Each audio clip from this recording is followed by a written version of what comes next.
پاکیزہ زندگی عطا کریں گے۔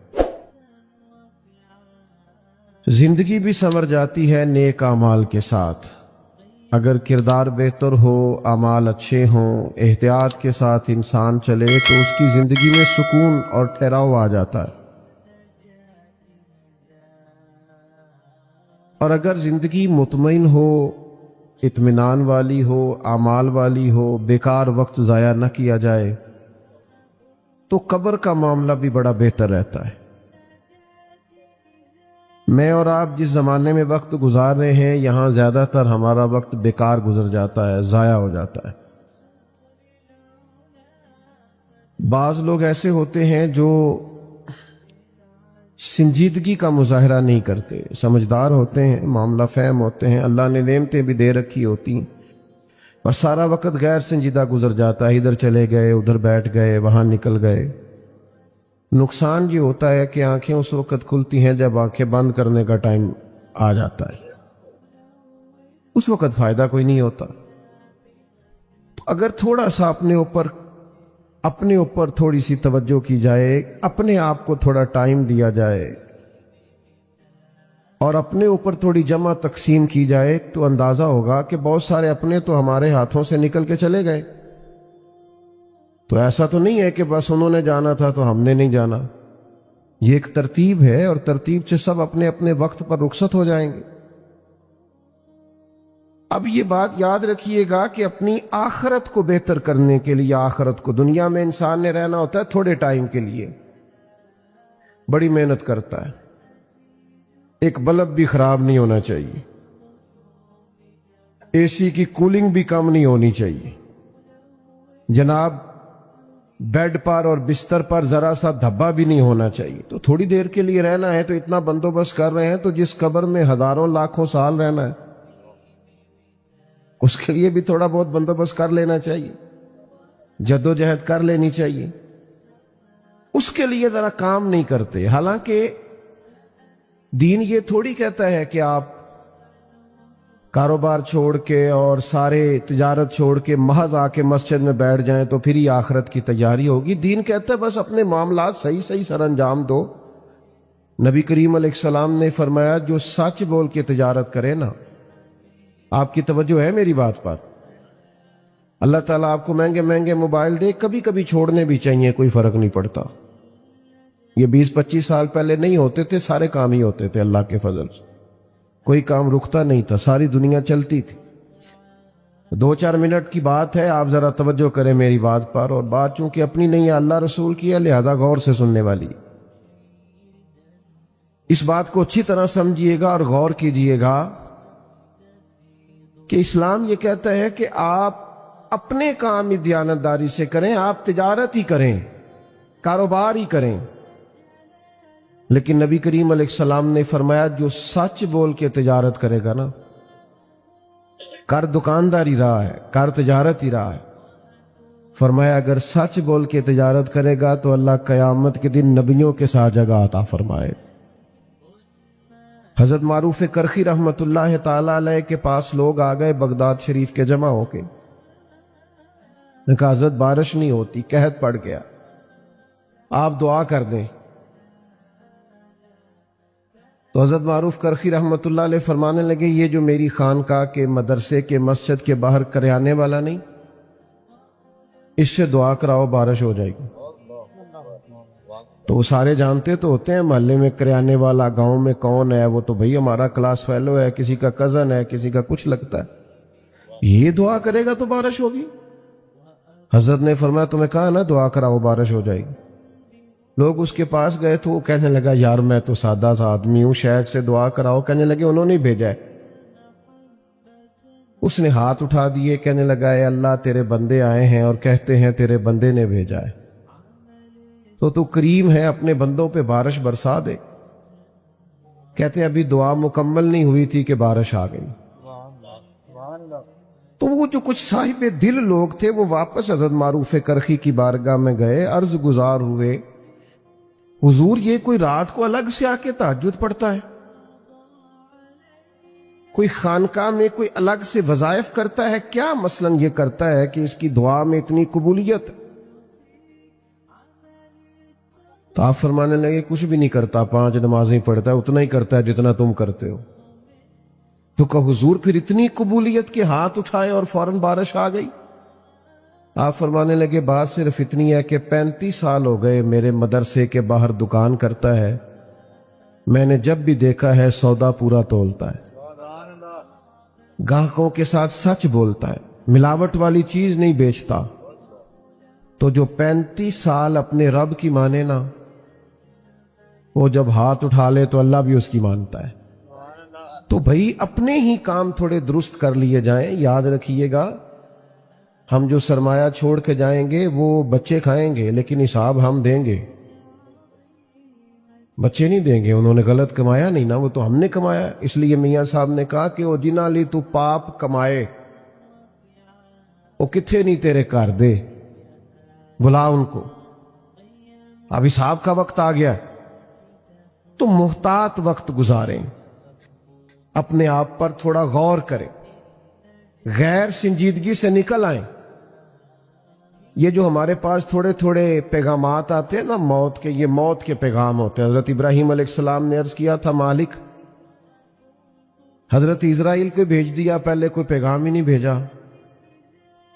تو اللہ کریم نے فرمایا جب آپ کے صحت مند وجود میں پہلا درد ہوا تھا تو موت کا پہلا پیغام تو آیا تھا، اور جب کالے سیاہ بالوں میں پہلا سفید بال آیا تھا تو پیغام تو بھیجا تھا۔ تو پیغام تو روز آتے رہے، یہ بالکل بریک لگ گئی اور ہم بچ گئے تو یہ پیغام تو ہے کہ مہلت مل گئی۔ یہ بالکل جب آپ نے سمجھا کہ یار اگر آج 2 منٹ کی لیٹ ہو جاتی تو معاملہ خراب تھا، تو بھائی پیغام تو آیا تھا، بچ گئے۔ رزلٹ نہیں نکالتے، کوئی فائدہ نہیں اٹھاتے، وہی آنا جانا ہے، وہی خوشگپیاں ہیں، وہی موج مستیاں ہیں۔ تھوڑا بدل جانا چاہیے، تھوڑی تبدیلی لانی چاہیے، اپنی آخرت کو وقت دینا چاہیے، اپنی قبر و حشر کے لیے کچھ تیاری، کچھ سامان کرنا چاہیے۔ یاد رکھیے گا، قبر بہتر ہو جائے نا، آخرت بہتر ہو جائے تو دنیا کی کچھ چھوٹی موٹی تکلیفیں آ بھی جائیں تو گزارا ہو جاتا ہے، ورنہ جو لوگ چلے گئے سو چلے گئے۔ سب سے بڑا عہدہ تو پاکستان میں وزیر اعظم ہونا ہے نا۔ تو میں آپ کو پاکستان میں جتنے وزراء اعظم رہ چکے ہیں میں سب کے نام نہیں بتا سکتا۔ آئے چلے گئے، چھٹی، فارغ ہو گئے، ختم ہو گیا کام، اب کون پوچھتا ہے بھائی؟ جو سب سے بڑا عہدہ ہے اس پر جو لوگ برا جمال رہے، آپ جا کے ان کی قبروں کو دیکھیں، قبریں شکوہ کرتی ہیں کہ سالوں بیت گئے آیا کوئی نہیں۔ او پئیاں دس دیاں قبراں جنہ تے پھول پے، ادھروں تے کوئی بھی نہیں آمدہ، ادھروں ہی لکھاں گئے۔ تو جب اتنے بڑے لوگوں کے جانے کے بعد نظام زندگی نہیں رکا تو میں اور آپ ہمارے جانے سے کیا فرق پڑتا ہے؟ تو بھائی اگر تو قبر حشر بہتر ہو گئی تو اگلا معاملہ ٹھیک ہے۔ بخاری شریف میں ایک حدیث ہے، نبی کریم علیہ السلام کی عالی مرتبت بارگاہ میں ایک خاتون حاضر ہوئی اور عرض گزار ہوئی، یا رسول اللہ صلی اللہ علیہ وسلم، مجھے مرگی کا مرض ہے، میرے لیے دعا کر دیں، اللہ شفا دے۔ تو بہت سارے لوگ اسی طرح سرکار کے حضور آیا کرتے، حضور دعا کرتے، اللہ شفا دے دیتا۔ حضرت مولا علی کی آنکھوں میں درد تھا، سرکار نے لعاب دہن لگایا، خیبر کے موقع پہ اللہ نے شفا دے دی۔ حضرت عبداللہ ابن عتیق کی پنڈلی ٹوٹ گئی، حضور نے لعاب دہن لگایا، اللہ نے شفا دی۔ لیکن آج اس خاتون نے جب عرض کیا نا، یا رسول اللہ صلی اللہ علیہ وسلم دعا کر دیں میری مرگی دور ہو جائے، تو حضور نے ایک انوکھی بات ارشاد فرمائی۔ حضور فرمانے لگے اگر تو کہے تو میں دعا کر دیتا ہوں، شفا ہو جائے گی، اور اگر کہے اور تو کرے صبر تو پھر میں تیرے لیے جنت کی دعا کروں گا۔ آپ نے سمجھنا ہے بات۔ فرمایا اگر صبر کرے، کیا مطلب؟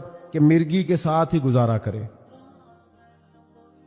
تھوڑی دنیا میں تکلیف سہ لے پر تیری آخرت کی بہتری کی دعا کر دیتے ہیں۔ تو وہ صحابہ تھے، 1 منٹ نہیں لیا سوچنے کے لیے، فوراً عرض کرنے لگی حضور میں گویا کر لوں گی گزارا، آپ دعا کریں اللہ مجھے جنت ہی عطا کرے۔ یہاں کا گزارا ہو سکتا ہے، تھوڑی بہت تکلیف، تھوڑا بہت درد، تھوڑی بہت آزمائش، لیکن قبر حشر کا معاملہ خطرناک ہو تو گزارا ہو سکتا، وہاں کی مشکلات حل ہونی چاہیے۔ حضور میں صبر کر لوں گی، گزارا ہو جائے۔ نبی پاک علیہ السلام نے دعا کر دی، یا اللہ اسے جنت عطا فرما۔ صحابہ فرماتے ہیں وہ خاتون عرض کرنے لگی، یا رسول اللہ صلی اللہ علیہ وسلم، جب مجھے مرگی ہوتی ہے تو میرے جسم سے کپڑا ہٹ جاتا ہے، عورت ہوں، حیا آتی۔ تو سرکار نے دعا کر دی، جتنی مرضی بھی تکلیف ہوتی تھی کپڑے جسم سے جڑے رہتے تھے۔ حضرت عثمان غنی کے زمانے تک حیات رہیں۔ کو مدینہ شریف سے باہر سے آتا تھا تو لوگ اسے کہتے تھے، جنتی اماں کی زیارت کرنی، اس بوڑھی کی زیارت کرے، اسے دنیا میں حضور نے جنت کی بشارت عطا فرمائی۔ تو آخرت کی بہتری کا بھی تو کچھ نہ کچھ انتظام ہونا چاہیے۔ اچھا پھر اگر ہمارا یہ خیال ہونا کہ میرے بچے پیچھے سے بڑا صدقہ دے دیں گے، تو یقیناً جتنا میں نے اپنے ابا جی کے لیے دیا میرے بچے بھی اتنا کو دے دیں گے۔ وہ میرے لیے بڑی دعائیں کرائیں گے تو جتنی میں اپنے والد صاحب کے لیے کراتا ہوں اتنی کو وہ بھی کرا دیں گے، جتنا میں سال ثواب کرتا ہوں اتنا کو وہ بھی کرا دیں گے۔ یہ تو ہمیں خود پر قیاس کر لینا چاہیے، کچھ نہ کچھ فکر آخرت کا مزاج ہونا چاہیے۔ میں آپ کی خدمت میں عرض کروں، ہم نے نہ خود سے ہی طے کر لیا کہ ہم بالکل ٹھیک ہیں، شکر ہے جی اللہ دا، کبھی کسی نے تکلیف نہیں دیتی، شکر ہے جی فلانی تھا تو میرا نام پہنچ بھئی، یہ تو آپ نے خود طے کر لیا ہے، یہ تو آپ اپنے آپ سے کہہ رہے ہیں۔ یہ تو فیصلے قیامت میں ہوں گے کہ جیتا کون اور ہارا کون، یہ تو قیامت کا فیصلہ ہے، یہ تو آپ کو قیامت کے دن پتا چلے۔ بعض اوقات بعض نیکیاں ہم نے کی بھی ہوتی ہیں لیکن وہ کر کے بتا دیتے ہیں، کر کے جتلا دیتے ہیں، وہ نیکی نیکی رہتی نہیں، وہ تو حساب یہیں پہ برابر ہو گیا۔ اور پھر بعض نیکیاں ایسی ہیں جن کا وہ سٹیٹس اور معیار نہیں ہوتا کہ عند اللہ پیش کی جا سکیں۔ قیمتی چیزیں ہوتی ہیں نا ہمارے پاس، تو ہم کسی کو دکھاتے نہیں۔ مطلب کسی کے پاس اس وقت بھی جیب میں 8-10 لاکھ روپے ہو تو شاید کسی کو بتائے نہ، بلکہ اب تو محافل میں آنے سے پہلے لوگ قیمتی موبائل گاڑیوں میں چھوڑ کے آتے ہیں، لوگ بتاتے نہیں گھر میں کتنا کیش پڑا، نہیں بتاتے کیونکہ قیمتی سمجھتے ہیں، کتنا سونا پڑا نہیں بتاتے کیونکہ قیمتی چیز ہے۔ تو بھئی نیکیاں کیوں بتاتے ہو، انہیں قیمتی نہیں سمجھتے؟ قیمتی چیز تو چھپائی جاتی ہے۔ اپنی آخرت کے لیے کچھ چھپا کے رکھنا کہ مشکل وقت آیا تو میرے کام آئے گا، یہ بڑا ضروری ہے۔ کچھ نیکیوں کا کسی کو پتہ نہیں ہونا چاہیے۔ ایک 100 گھر تھا مدینہ منورہ میں، تھوڑی سی آبادی ہوتی تھی، 100 گھر پورا، جس میں 2 وقت کھانا بھی جاتا تھا، موسم کے کپڑے بھی جاتے تھے۔ امام ابو نعیم نے اس کو لکھا ہے، ادویات کے لیے اور ضروریات کے لیے رقم بھی جاتی تھی، لیکن شام کے بعد کوئی چہرے پہ نقاب ڈال کے آتا تھا، دے کے چلا جاتا تھا۔ اگر گھر والے نام پوچھتے تو وہ غصہ کرتا، اور سالوں وہ بوڑھا شخص کھانا لے کے اور ادویات لے کے اور لباس لے کے آتا رہا، پتہ نہیں تھا کسی کو کون ہے۔ پھر اچانک وہ کھانا آنا، وہ خرچہ آنا بند ہوا۔ لوگ غریب ایک دوسرے سے پوچھنے لگے، تیرے گھر کب سے نہیں آیا، تیرے گھر کب سے نہیں آیا؟ تو لوگوں نے تاریخیں ملانا شروع کی تو پتہ چلا 18 محرم کے بعد یہ سب کے گھروں میں 100 گھروں میں کھانا آنا بند ہوا ہے۔ اب جب تحقیق کرنے لگے تو پتہ چلا کہ 18 محرم کو تو امام زین العابدین کا انتقال ہوا۔ امام حسین کے کربلا میں تنہا بچ جانے والے شہزادے رات کو اپنے کندھوں پر راشن کی بوریاں رکھ کے کندھوں پر غربا کے گھروں میں پہنچاتے تھے، اور جب غسل دیا جا رہا تھا تو پشت پر نشان تھے بوجھ اٹھانے کے۔ لوگوں نے آپ کے بیٹے سے کہا یہ کیا ہے؟ کہنے لگے میرا بوڑھا باپ کندھوں پہ تھیلے اٹھا کے غربا کے گھروں میں پہنچانے جاتا تھا۔ تو کہا آپ جوان تھے تو آپ کیوں نہیں جاتے تھے؟ کہا 100 دفعہ منت کی کہ مجھے بتا دیں میں دے آتا ہوں، تو کہتے تھے اس غریب کا پردہ نہیں کھولنا، اور ساتھ فرماتے تھے یہ میرا اور میرے اللہ کا راز ہے، یہ تے اکھاں جدوں میٹیاں تے زمانہ مینوں روے گا، اپنا تے اپنا بیگانہ مینوں روے گا، جدوں نہ میں دسیا میں خاراں نوں میں خانے وچ، پھر جام ٹوٹ جان گے تے میں خانہ مینوں روے گا، کئی لک لک رون گے تے کئی بک بک رون گے، گلیاں دا یانا تے سیانا مینوں روے گا۔ تو کچھ اپنے لیے جمع تو کیا جائے، کچھ اختیار تو کیا جائے، ہر چیز بتا کے یہاں بہت سارے کام لوگ اولاد کو بتا کے نہیں کرتے، ذاتی ہوتے ہیں، یہ میں نے دوستوں کے لیے رکھا ہے، تو بھائی کچھ کام اللہ کے لیے بھی رکھ لو جو کسی کو نہ بتاؤ۔ حضرت عمر بن عبدالعزیز بادشاہ تھے، 7 بس میں بات کو سمیٹنے لگا ہوں، بادشاہ بھی تھے اور درویش بھی تھے۔ تو صبح جو کام کرنا ہوتا تھا نا اس کی لسٹ بنا لیتے تھے۔ جو لوگ سمجھتے ہیں نا مجھے شاید صبح یاد نہ رہے وہ رات کو لکھ لیتے ہیں، آج کل لوگ موبائل میں لکھ لیتے ہیں، تو لسٹ بنا لیتے تھے کہ صبح میں نے ظہر سے پہلے ماحولیات والوں کو بلانا ہے، اور ظہر کے بعد میں نے تعلیم کے محکمے والوں سے میٹنگ کرنی ہے، اور 4 بجے پھر مجھے دفاع والوں سے بات کرنی ہے۔ تو وہ لسٹ رات کو بناتے تھے اور صبح آتے ہی اپنے وزیر کو دیتے تھے کہ اس ٹائم فلاں وزراء کو اور محکموں کو طلب کر لینا۔ تو وزیر کو لسٹ دی آپ نے ایک دن نکال کے، تو اس پہ لکھا تھا میں جو 5000 بار درود پاک پڑھتا ہوں تو کل میرا 500 رہ گیا تھا، آج 5500 پڑھنا ہے۔ لکھا تھا کہ آج فلاں یتیم بچیوں کی باری ہے، وہاں راشن پہنچانا ہے۔ ابھی 2-3 لائنیں وزیر نے پڑھی تھیں کہ حضرت نے چھین لی، فرمانے لگے اوہو یہ تو میری ذاتی ہے، تیری دوسری ہے، یہ غلط چلی گئی، اور 2 صفحے بھرے ہوئے تھے، 1-2 لائن پڑھی تو چھین لی۔ تو وزیر پیروں میں بیٹھ گیا، کہنے لگا حضور میں بھی سارا دن ساتھ ہوتا ہوں، یہ کام کس ٹائم کرتے ہو؟ یہ غریبوں کے گھروں میں کھانا پہنچانا اور یتیموں کی مدد کرنا، تو یہ کس وقت ہوتا ہے؟ یہ درود پاک اور یہ تلاوتیں؟ آپ فرمانے لگے وزیر چپ کر جا، کچھ چیزیں بندوں نے نا ذرا چھپا کے رکھی ہوتی ہیں، مشکل وقت آیا تو کام آئیں گی۔ کیا عقیدہ مرن جین رکھے ہے؟ کہتے ہیں کچھ تھوڑا مرن جین رکھا ہوتا ہے کہ کوئی مشکل وقت آئی تو۔ فرمانے لگے یہ بھی میں نے کچھ نیکیاں چھپا کے رکھ لی ہیں، قیامت آئی تو مشکل قیامت میں آئی تو ہو سکتا ہے میرے کام آ جائے، میں نے چھپا لی ہیں، یہ میرا اور میرے اللہ کا راز ہے، یہ میں کسی کو بتا سکتا؟ میرا رب فرماتا ہے یوم نحشر المتقین الی الرحمن وفدا، فرمایا جب متقی لوگوں کی قبریں